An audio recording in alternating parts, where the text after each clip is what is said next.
Shalom, shalom, que Dieu vous bénisse, que Dieu vous bénisse, que Dieu vous bénisse, que Dieu vous accorde sa grâce. Ce matin encore, je suis au-devant de vous afin de vous partager la parole de Dieu.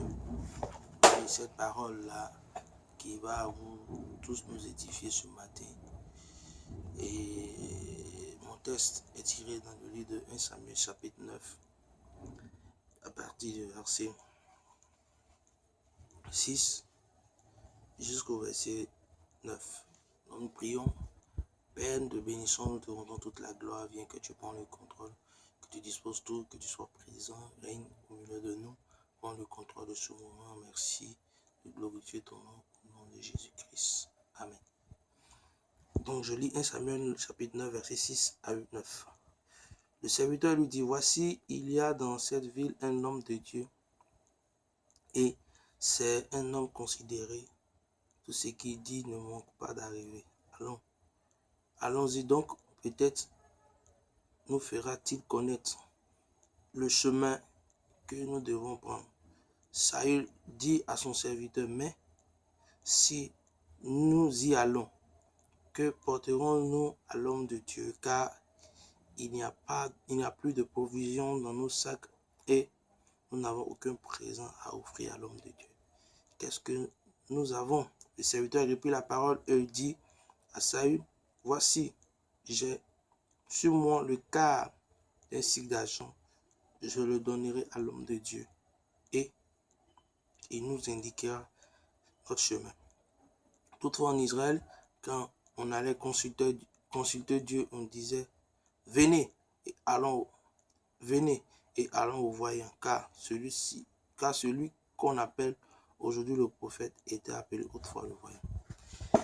Bien-aimés, nous venons de lire ce passage de 1 Samuel chapitre 9, à partir du verset 9, qui nous révèle un peu ce que nous connaissons dans la Bible, l'histoire de Saül, comment Saül, qui, ayant perdu les années de son père, était à la recherche, et il est arrivé dans une ville, voulant connaître vraiment l'orientation de Dieu, connaître où se trouvait, je peux appeler les années de son père.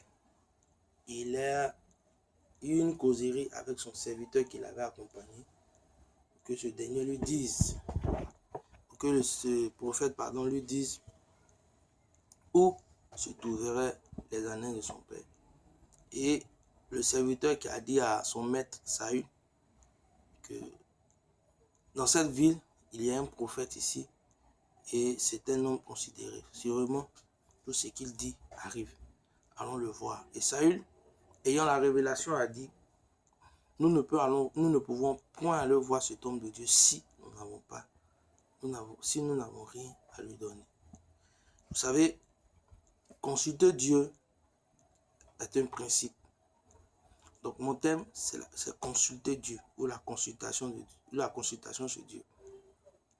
Beaucoup de chrétiens veulent connaître leur destinée, beaucoup de chrétiens veulent connaître l'orientation sur leur vie, beaucoup de chrétiens veulent connaître un peu ce que Dieu a comme principe ou objectif pour eux, mais ils ne comprennent pas le secret de pouvoir le consulter Dieu.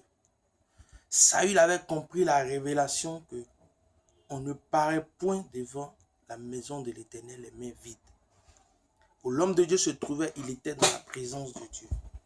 Nous venons voir certains serviteurs, nous venons voir nos pères spirituels, nous venons voir les hommes de Dieu et nous n'avons pas le secret de l'offrande. Bien-aimé, venir consulter l'Éternel, c'est connaître le secret de l'offrande. C'est connaître que on ne peut apparaître devant l'Éternel les mains vides.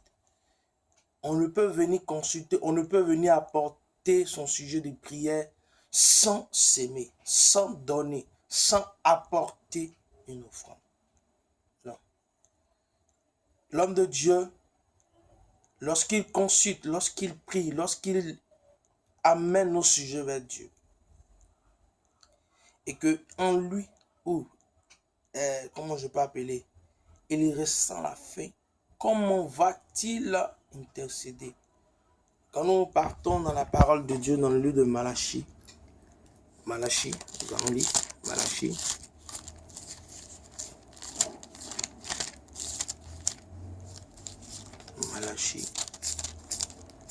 Malachie 1, verset 6. Un fils honore son père, un serviteur son maître. Je suis père, où est l'honneur qui m'est dû? Si je suis maître, où est la crainte qu'on a de moi, dit l'Éternel des armées. À vous, sacrificateurs qui méprisez mon nom, et qui dites, en quoi avons-nous méprisé ton nom? Vous offrez sur mon autel des offrandes impures, et vous dites, en quoi avons-nous profané? C'est en disant, la table de l'Éternel est méprisable. Bien-aimé, vous voyez, le Seigneur, lorsqu'il a appelé ses serviteurs, il a demandé de tout abandonner. Et ces derniers-là, étant obéissants, ont abandonné tout leur projet, ont abandonné toutes leurs activités pour se mettre au service du Seigneur. Et ces serviteurs n'ont pas de part ailleurs. Donc, lorsque un serviteur, un homme de Dieu, reçoit le sujet d'un fidèle, ce dernier ne peut partir de l'endroit où il est venu faire la consultation sans s'aimer. Bien-aimés, ayons la connaissance, ayons le secret de l'exaucement de nos prières. La meilleure manière pour amener Dieu à nous exaucer, c'est de comprendre le secret de l'offrande. Le livre de Philippiens le dit. Quand la parole de Dieu nous dit, ne vous inquiétez de rien, mais faites connaître vos supplications. Faites connaître vos besoins par des prières, des supplications, des actions de grâce. C'est pour faire comprendre que prière et supplication doit toujours être accompagné d'actions de grâce. C'est pourquoi, bien aimé, consultez Dieu pour connaître l'orientation sur un sujet dépend du secret de l'offrande que tu dois connaître. Tu dois connaître ça. Il faut connaître le secret, je dis bien, le secret de l'offrande. Saül a dit, non, on ne peut aller consulter cet homme de Dieu sans apporter quelque chose. Bien-aimé, tu viens confier ton sujet à ton père spirituel, ou tu viens confier ton sujet à un homme de Dieu pour qu'il prie. Ne va pas, ou ne quitte pas l'endroit où tu es parti voir son serviteur, sa servante, sans connaître le secret de l'offrande. Donc que Dieu vous bénisse, que Dieu vous accorde sa grâce. C'était votre serviteur, le pasteur Boris. Que Dieu vous bénisse.